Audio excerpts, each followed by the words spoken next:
What's going on, Colts Nation? I appreciate you joining me for another video where in this one, we're going over the injury reports, right? Injuries for both teams. And on both sides, there's some big names on these lists. Now, for one team, not looking so great. For the other team, looking pretty good. So let's go over this. As per usual, we will start with the opposing team where we start with the Titans and their injury report. And at the top of this list, they have Jarvis Brownlee Jr., who was not on the injury report on Wednesday, but then was limited Thursday, so seemingly popping up with an ankle injury in practice, if I had to guess. And we'll see what happens with that. They're certainly going to need their cornerbacks because somebody else they have on this list, somebody we talked about a lot in the 2024 offseason, ended up going with a division rival. It is L'Jarius Sneed with a back injury. Now, I did look at previous practice reports for L'Jarius Sneed and for the Titans last week against the Rams. He was limited all week with a knee injury. Ended up playing, actually had a pretty good game, right? Even though the Titans ended up losing, he had pretty good tape. He looked pretty good in that game for even though they let up 33 points.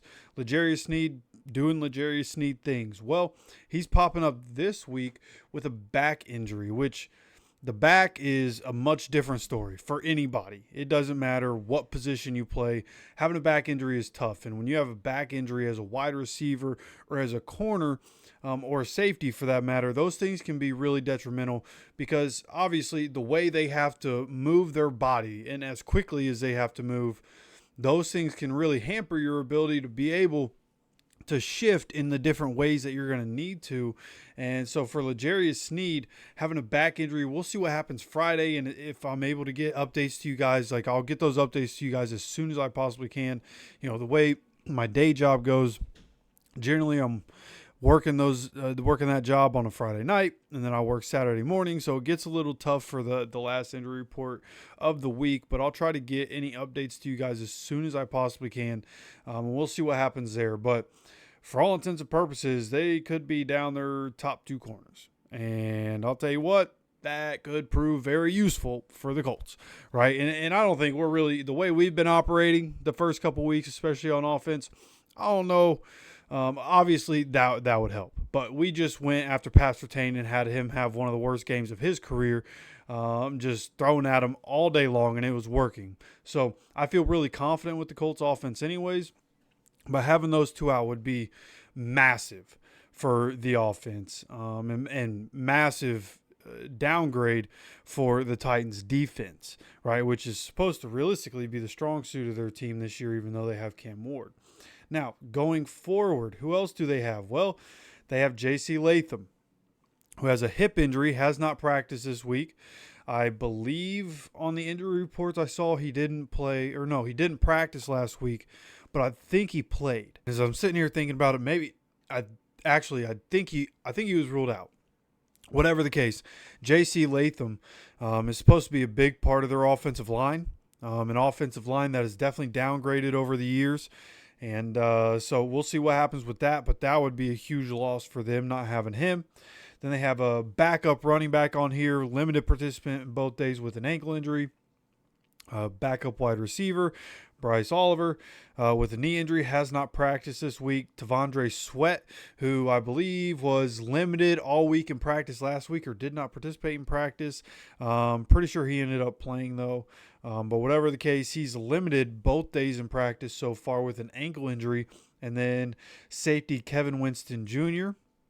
with a hamstring injury. He's limited in both practices. And Kevin Zeitler, another really good offensive lineman, a guard for them. He has a bicep injury, did not practice on Wednesday, but was limited on Thursday. So looks like he's getting back into it. Looks like they could have him, which would make a big difference, right? We have Grover Stewart and DeForest Buckner. That would make a pretty big difference for them. So we'll see what happens there. But going forward, looking at that's going to do it for the Titans. Now looking at the Colts, who obviously we didn't report on the injuries yesterday, and I'm sorry for that. Came home, ended up, can't even say I took a nap. I ended up sleeping for 5 hours. Woke up at like 9:15. By that time, obviously, too late to do a video for you guys. But what we have here, Austin Ajak who shows up, obviously getting elevated to the Colts active roster this week. And he has a throat injury, uncommon to see that, but he's a full participant both days. Joe Bacci, who shows up with a quadricep injury. He practiced Wednesday, seemingly full participant, like wasn't on the injury report, and then it did not practice on Thursday. So I'm wondering if that happened in the weight room, maybe. Because I feel like if it happened at practice, he would have been limited, right? Or maybe it happened at practice, he pushed through, ends up not practicing today. We'll see what happens there. But then you have Josh Downs, who popped up on the injury report with an ankle injury, did not practice on Wednesday, but was a full participant on Thursday. So kind of as expected, with as much as he played in the game. And you're right, there were no new injuries to report from Shane Steichen directly after the game. Kind of expect him to be okay. Seemed like more of a rest day for him, a little maintenance day. Tyler Goodson continuing to be on the injury report with the elbow, but he's a full participant both days, so expect him to be a full participant Friday and then not be on the injury report going forward, assuming he comes out of the game clean. Then another big one, Liatu Latu, defensive end, hamstring injury. Obviously missed the game against the Broncos.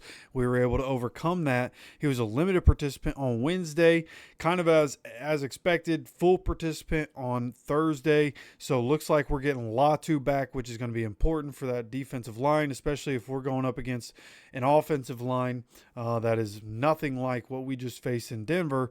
Having Latu there should give us quite the upgrade. Bernard Raymond has been limited both days with an illness, so hopefully he's able to get right by game time. The fact that he's even out there on the field seems like a good sign. I think by game time he's probably going to be good to go. Grover Stewart did not practice on Thursday because of his weekly rest. I expect tomorrow DeForest Buckner will show up on the injury report with his weekly Friday rest. That's going to happen every week, so just exactly what you would expect, those big guys getting their maintenance days.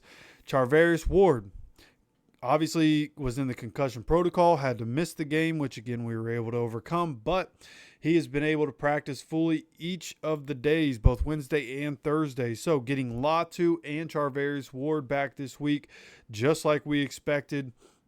Everything progressing in the way we would hope so.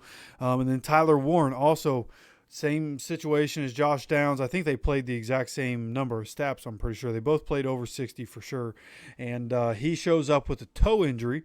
Did not practice on Wednesday, but was limited on Thursday. So expect him to probably have a full practice. Friday walkthroughs, I expect him to have a full practice. And for that to be fine, I expect him to play. He's tough, and I expect him to tough it out, whatever he's going through. So looking good. Pretty much getting everybody back. We'll see what happens with Joe Bacci, however you want to pronounce that. But looks like everybody else is moving towards playing, right? Even with the big names, Josh Downs, Liatu Latu, Bernard Raymond, Grover Stewart with his weekly rest, Charvarius Ward, Tyler Warren, some big names on there. But it looks like for the most part, after an unhealthy week 2, somewhat coming into week 3, getting back right, getting our guys back, and should get rolling just the way we were in week 1, going up against a Titans team that has a really good quarterback, right? Cam Ward, rookie guy. So we're going to need all hands on deck. We can't take this team lightly, right? Division game, away game at that, right? First away game of the year. Got to be able to bring the energy, got to have all the talent we can possibly have, and it looks like we're going to be healthy for it. So that's going to do it for this injury update. Let me know how you're feeling about it, how you feel about the Colts' chances going into it after this injury update.